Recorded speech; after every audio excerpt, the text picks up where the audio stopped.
Hello, Assalamu alaikum, and welcome to Learning Excel with Miss Nuria. In today's tutorial, we are going to see how to make a chart. Okay, so here we have a mark sheet which we'll use for as our data for the chart. So to do the chart first, I will select the students column and then press Control button and then select all the other subjects. Okay. After that, go to Insert, then Recommended Charts. Here we have different chart types. For today, we'll see bar chart. Click OK.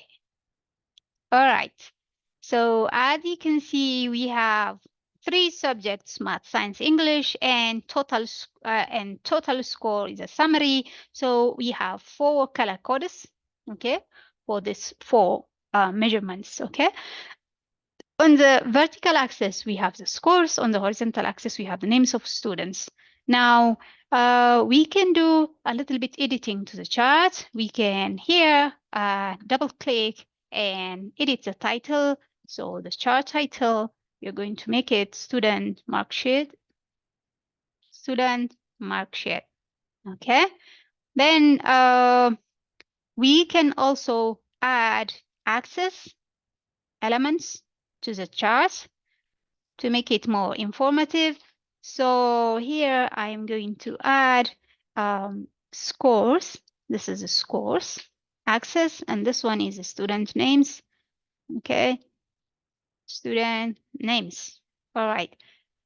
So having done that, just looking into the chart, we can summarize some factors. For example, looking onto the total scores, which is a yellow code, yellow color, we can tell if the pass mark is 50%, then we can tell that all students has passed the exams. In average, all the students has passed the exams. Okay. Then looking subject-wise, we can tell that 20% of the students scored. 20% of the students failed in science. Okay, and all students scored about 50 in maths. A little more interesting things we can do is we can deselect or hide some of the data and just see specific data. That's called filtering, which we have seen in previous tutorial. We can apply filtering into our charts. There we go. For example, if you want to compare math and science, you can select the two, and then you can see how students compared in the two subjects, how students performed. You can tell from here.